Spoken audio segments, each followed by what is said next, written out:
정말 최악의 시나리오로 보더라도 미국 경제 성장률 1.5% 나온다. 예, 그러면 그건 경기 침체는 아니다. 예, 그래서 여기에다가 금리까지 2번 내려주거나 3번 내려준다면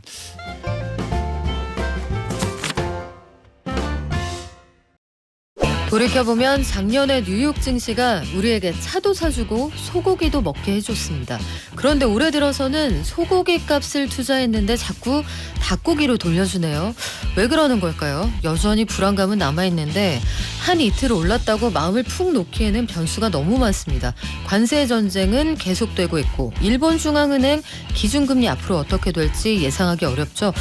중국 시장은 돈을 빨아들이고 있다고 하는데 뉴욕장 언제 다시 힘을 내서 내게 소고기로 돌려줄지 유동원 유한타증권 글로벌 자산배분 본부장에게 들어보겠습니다. 안녕하세요. 안녕하십니까.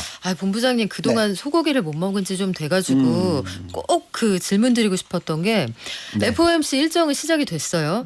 사실은 금리 동결을 예상을 하면서 우리가 궁금한 건 성장률 얼마나 내려잡을 거냐, 물가 전망 어떻게 잡을 거냐 이 부분인데 점도표 포함해서 어떻게 예상을 하십니까? 네. 제가 예상하기보다는 어떤 시장에서 예상한 부분을 보시면 6월 달에 금리를 한번 내려주고 또 9월 달에 한 번 더 내려주고 그리고 이제 또 보시면 12월 달에 한 번 내려주면 계속 동결 그 이후에. 그러니까 지금 여태까지 1% 내렸죠. 그러니까 추가적으로 0.75% 더 내려준다라는 게 지금 시장의 컨센서스. 예, 이렇게 보고 있습니다. 아무래도 이제 이렇게 내려줄 거라고 예측하는 이유는 그만큼 경기 침체나 경기 둔화에 대한 두려움이 시장을 지배했고 여러 가지 숫자들이 나오고 있는 게 둔화가 되고 있는 모습이 나오니 결국은 미 연준도 6월부터는 금리를 추가로 내려주는 그런 환경으로 가지 않을까라고 예측이 되고 있는 것 같습니다. 숫자로 설명을 해드리자면 GDP 성장률이 지금 전 분기 대비해서 마이너스 숫자가 나올 거라고 GDP 나우 숫자, 아틀란타 여는 숫자가 나오고 있어요. 근데 이거는 이제 전분기 대비고요. 실질적으로 전년 동기 대비로 계산하면 그렇게 넣으면 숫자가 한 1.5% 정도 나옵니다. 성장률이. 네. 그래서 제가 볼 때는 하한선이 한 1.5% 성장률. 그리고 실질적인 성장률은 2% 이상 나올 것 같아요. 그래서 어쨌든 1.5%로 놓고 계산했었을 때 아마 금리를 2번 정도 더 내려줄 수 있을 것 같다. 이게 제 예측이고요. 시장의 예측은 지금 한 3차례 정도라고 예측을 하고 있습니다. 근데 이제 중요한 포인트는 정말 최악의 시나리오로 보더라도 미국 경제 성장률 1.5% 나온다. 그러면 그건 경기 침체는 아니다. 그래서 여기에다가 금리까지 2번 내려주거나 3번 내려준다면 과거에 1995년에서 98년 사이클 나왔었을 때 95년 그때부터 한 3번 내려줬고 한 번 올렸다가 또 다시 3번 내려줬거든요. 3번 내려줬었을 때 닷컴이 시작됐어요. 닷컴 버블의 시작입니다. 그래서 이번에 만약에 금리를 한 번, 2번, 3번 내려주잖아요.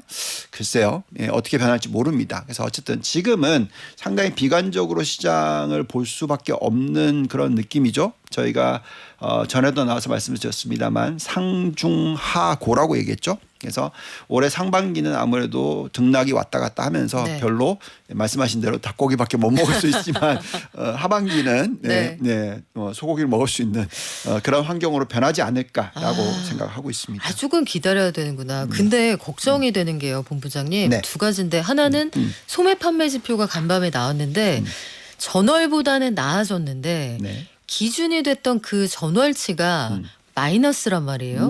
그 와중에 또 종전에 나왔던 숫자보다 더 내려잡은 거 그걸 기준으로 했을 때 좀 늘었다는 게 괜찮은 거냐, 전망치보다 낮은데 이런 걱정이 하나 있고요. 다른 한 가지는 경기가 좀 뜸하고 생각보다 성장률이 그렇게 튀지 않을 것 같아서 금리를 내려준다고 하면 요때 내려주는 금리 인하가 증시를 타오르게 할 수 있을 것이냐, 연명만 하게 할 것이냐, 요게 좀 궁금하거든요. 우선은 이제 소비 관련 부분에 있어서 0.2% 소매 판매 부분은 충분히 그럴 수 있습니다. 왜냐하면 지금 아시겠지만 이 워낙 관세 이슈를 가지고 조심스럽게 시장을 바라보는 사람들이 많거든요. 그리고 또 소비자 신뢰 지수라든지 대부분이 좀 아무 소득이 늘기는 하지만 소비를 좀 뒤로 하고 기다리는 그런 모습이다라고 보시면 될 것 같고요. 실질적으로 그런 펀더멘탈이 깨졌느냐 그건 아닙니다. 왜냐하면 이제 소득 증가율이 연간 4% 이상 나오고 있고 그러면 얼마든지 연간 소매 판매가 4%보다 훨씬 높은 숫자가 나올 수 있어요.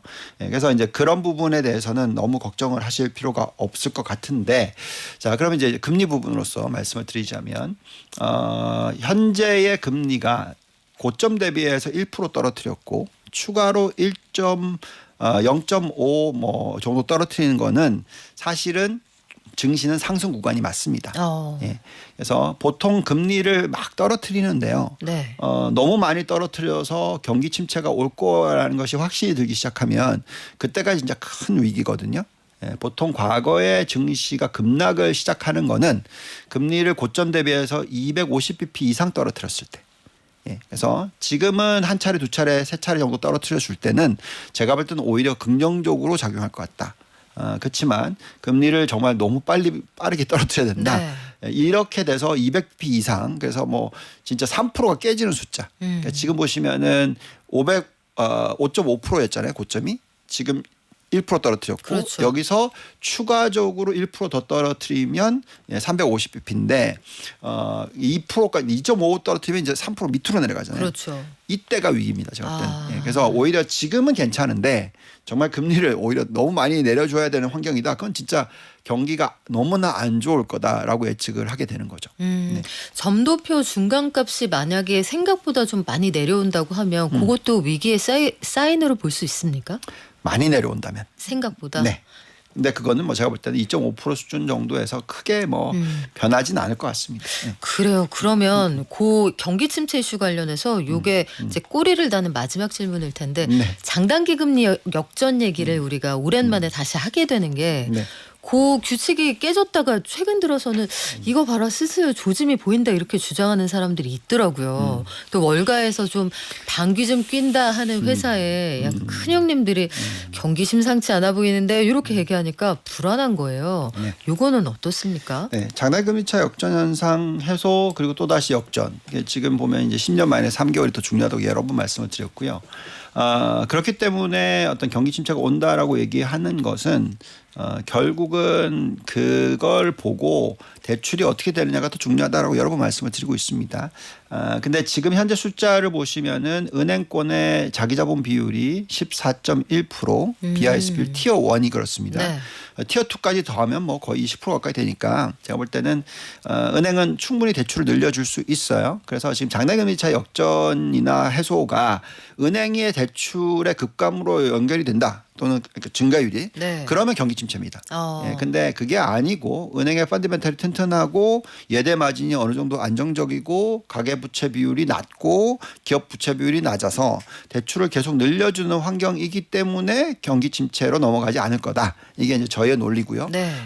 그래서 계속 그거는 매주 매달 체크업을 할 수가 있어요. 대출이 어떻게 되는지 여신이 어떻게 되는지 보통 많은 분들이 이게 그 레깅 인디케이터 그러니까 실질적으로 경기가 이미 안 좋아졌을 때 대출 증가율이 떨어지는 게 아니냐 아닙니다. 보통 대출 증가율이 떨어지면 경기 침체가 오는 겁니다. 선행지표군요. 네, 선행지표로 보는 게 맞습니다. 그래서 지금은 어쨌든 연간 단위로 성장을 하고 있어서 네. 제가 볼 땐 경기 침체가 곧 도달하는 건 아닐 것 같다. 라고 생각이 듭니다. 그래요. 은행들이 겨울잠 자려면은 도토리 쟁여두고 안 먹을 텐데 도토리 팍팍 쏜다는 거는 아직까지 그렇게 불안하지는 않다는 얘기다. 이렇게 읽혔습니다. 근데 일본은 올해 들어서 기준금리를 좀 올리지 않을까 이런 전망들이 우세하잖아요. 네. 뭐 매번 올리지는 않겠다. 당연히 그렇게 얘기는 하고 있습니다만 앞으로 전망 어떻습니까? 네, 뭐 어쨌든 현 시점에서는 동결을 할 거다고 예측이 되고 있고요. 0.5% 수준 정도의 유지가 될 거다라고 예측이 되고 있습니다. 지금 아무리 많이 올려야 1%까지 올릴 거라고 예측이 되고 있는 가운데서 실질적으로 장기 금리라든지 일본의 금리 전체적으로 흐름으로 보면 2%대까지 올라가 있는 상황입니다. 그래서 요 정도 숫자까지는 올라갈 수 있을 거다고 예측을 하지만 일본의 중앙은행이 2%까지 올릴 리는 없을 것 같아요. 그래서 왜냐하면 장기금리 2%고 단기금리 1% 정도 돼서 마진이 있어야지 네. 그 경기 활성화를 시킬 수 있는 그런 상황이니까 참 어렵게 장기금리를 2%까지 올려놨는데 만약에 그 단기금리를 갖다가 확 올려가지고 경기를 쉽게 만들지는 않겠죠. 그래서 제가 볼 때는 지금 0.5% 수준에서 어쨌든 좀 지켜볼 것 같습니다. 네. 추가적으로 금리를 올리는 데는 시간이 좀 걸릴 것 같고요. 이 사이클이 다 끝날 때 시점 그게 언제일지는 참 모르겠습니다만 2028년일 가능성이 좀 높다고 저는 생각하는데 그쯤 됐었을 때 1%까지 올리지 않을까. 지금부터 앞으로 0.5% 올리는데 한참 시간이 걸릴 거다 정도로 저는 생각하고 있습니다.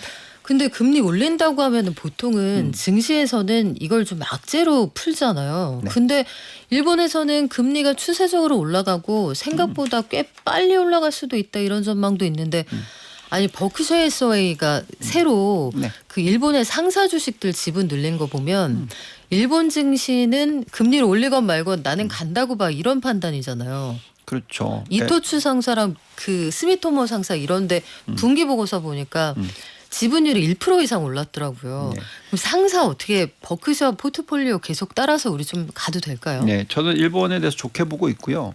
일본에 대한 투자 관련된 상품에 대해서도 지금 저는 생각을 많이 하고 있고 곧 또 출시하려고 하고 있는데 아무튼 간단하게 이렇게 설명을 할까요? 2%까지 올라간다고 치더라도 네.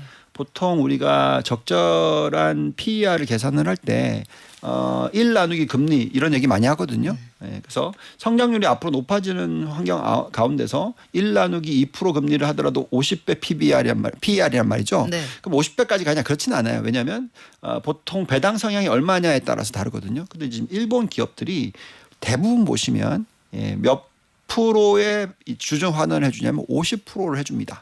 그러면 곱하기 0.5 하면 25배인 거예요. 네. PR이. 그래서 지금 현재 PR이 그렇게까지 25배까지 늘어나지는 않았어요. 그래서 매력이 충분히 있다라는 거고요. 또한 이렇게 경제 성장률이 조금씩 올라가면서 이 자기자본 이익률도 올라가고 있다란 말입니다. 그래서 제가 볼 때는 일본 증시는 충분히 관심을 가질 만하다. 금리가 2%대 유지를 되는데 장기금리가 네. 이렇게 다른 성장 속도라든지 EPS 증가율이라든지 자기자본 이익률이라든지 이런 부분들이 매력이 있으면 저도 당연히 워런 버핏처럼 일본을 지금 투자를 하고 싶겠죠. 그래서 충분히 일본의 포트폴리오 비중이 높아질 수 있습니다. 지금 MSCI 월드 기준으로서 일본이 약 한 전체 글로벌의 한 5.4% 정도 되는데요. 그 정도도 안 들고 있다 그러면 일본에 대한 관심은 늘어날 것 같다. 우리나라 국민들이 일본 주식 거의 투자 안 하고 있거든요. 작년 초에 한동안 열풍 불다가 아이고 생각보다 재미없어 해서 꽤 빠져나오신 분들 많았거든요. 네. 이제부터는 좀 관심이 생길 것 같다라는 생각이 듭니다. 아 그렇구나. 요즘에 그래서 여기저기 둘러봐도 통 답이 안 나온다 할 때 사람들이 딱 떠올리는 게 또 중국 아닙니까? 네. 그러니까 최근 들어서 중국으로 가자 이런 분들도 꽤 많으신데 네. 중국이 사실 펀더멘털 자체가 좋아진 건 아니잖아요. 네. 그 딥시크가 인공지능 가성비 모델인 거 알겠고 빅테크 다시 밀어주겠다는 의지는 알겠는데 네. 어떻게 요 정도 각오를 믿고 우리 다시 들어가도 될까요? 이미 늦었죠. 늦었습니까? 네. 작년 10월이었던 것 같습니다. 그때 이제 은행권에 대해서가 여기 나와서 얘기했나 모르겠는데 재정을 엄청나게 써서 자본 확충, 은행들 네. 자본 확충. 그랬을 때 제가 요걸 대충 계산해 보면은 GDP에 몇 프로까지 영향을 미치냐? 7.2%. 엄청나게 큰 부양책이다. 이런 뉴스가 나오면은 중국 증시 틀 수 있다. 그렇지만 그 튈 때 잘 빠져나오자. 이런 얘기를 해드렸어요. 맞아요. 네. 엑시트의 네. 기회로 삼아라 하셨습니다. 네. 근데 당연히 튀죠. 왜냐하면 재정을 쓰고 통화를 지금 금리 2% 미치잖아요. 그 정도로 지금 통화를 풀고 재정을 쓰면 당연히 장은 튈 수가 있죠. 자, 그래서 간단하게 이제 설명을 드리자면 여러 가지 부양 정책이 막 들어옵니다. 근데 이제 중국의 ROE 자기자본 이익률이 옛날에는 막 15%대였단 말이죠. 근데 지금은 이제 완전히 깨져 내려와서 10% 밑으로 떨어졌어요. 많이 떨어졌습니다. 네. 그래서 금리가 지금 이제 2%까지 떨어졌는데 이게 더 이상 떨어뜨리기가 진짜 힘들어요. 그래서 계속 막 얘기하자면 이 2%로 계산을 해야 됩니다. 그런 환경 아래에서 그러면 일본도 중국도 마찬가지 1 나누기 2% 하면 50배야 되잖아요. 근데 안타깝게도 중국은 지금 배당 성향이 자꾸 떨어지고 있어요. 우리나라처럼 더 나빠지고 있어요. 중국이 우리보다는 더 해줬어. 더 해줬는데 네. 예, 거의 뭐 한 30몇 프로 했는데 네. 예, 거의 40%까지도 갔었는데 이제는 30%도 안 되는 것 같아요. 그러면 50배 곱하기 0.3 15배. 근데 지금 현재의 테크의 멀티플은 20배가 넘어가고 있고 전체 평균으로 계산했었을 때는 한 13배 정도 됩니다. 좀 늦었네요. 그렇죠? 예. 네. 그래서 저는 당연히 중국이 이런 부양 정책을 쓰면 매력도가 있는 것도 맞고 그래서 한번 튈 거라고 얘기를 했고 그렇지만 여기서부터 정말로 수익을 내시려면 우리가 흔히 얘기하는 종목 선별을 잘 하셔야 된다. 예, 장기적으로 성장이 계속 유지되고 이런 금리 환경에서 정부 정책이 계속 지원이 되고 예, 그러면서 주가가 올라갈 수 있을 만한 게 뭐냐? 그게 뭐 BYD 같은 거겠죠. 예, 그래서 결국은 정부가 어디에 초점을 맞추고 있느냐, 네. 그리고 그 회사가 얼마나 주주 환원을 해주느냐 예, 이런 것들을 보면서 중국은 관점을 가지셔야 된다라고 생각하고요. 다만 그것도 장기적인 투자보다는 단기적인 개념으로서 왜냐하면 지금 아까도 말씀을 드렸습니다만 계속 단가를 낮추면서 수출을 하고 네. 계속 기업의 마진이 꺾여 내려가고 이런 모습이 자꾸 나오거든요. 그래서 부양을 하는 건 좋은데 그게 나중에 기업의 펀드멘탈적으로 플러스 요소가 아니고 마이너스로 장기적으로 된다면 그거는 투자를 했다가는 지금은 성장이 있으니까 괜찮지만 나중에는 정말 어려운 환경에 접할 수 있으니까 이럴 기회에는 아무래도 네. 중국 주식은 트레이딩 개념으로 단기 위주로 1년 단위로 끊으셔서 투자하시는 게 좋지 않을까 생각이 듭니다.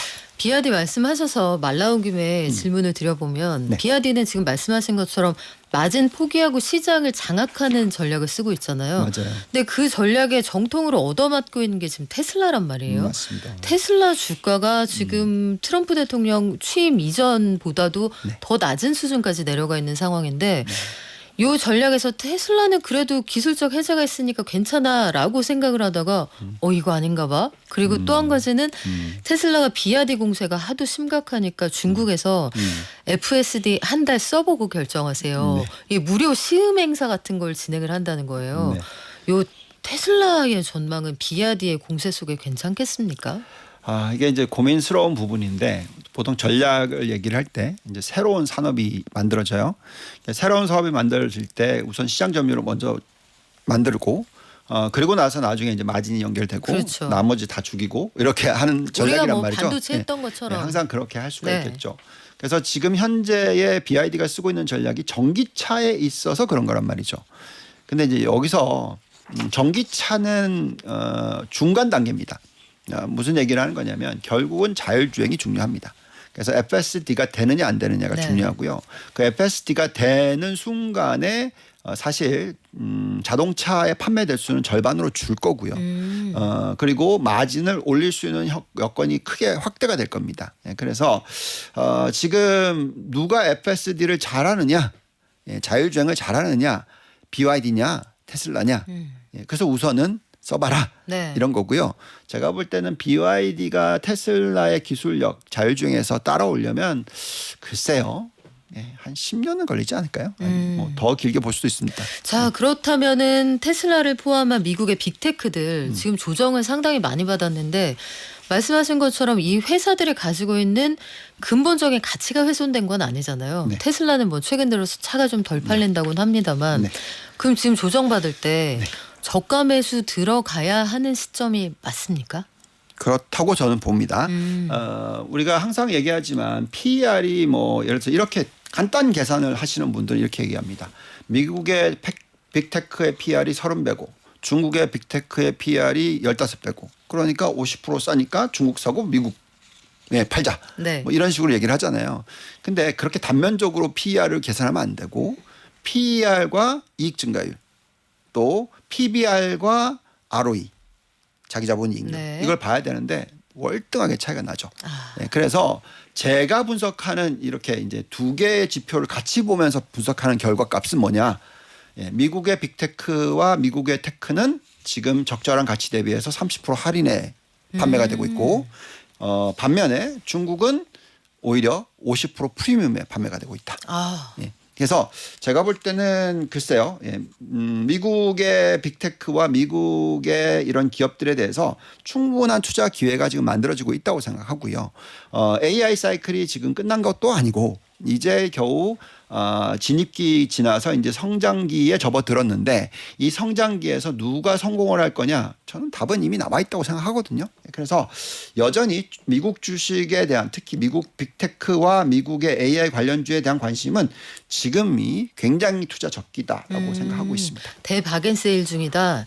근데요, 그 엔비디아가 GTC 개막을 했잖아요. 네. 여기서 요런 거 저런 거 얘기하고 뭐 아직까지 뭐 젠슨 왕 그 키노트 스피치는 아직 안 됐습니다만 네.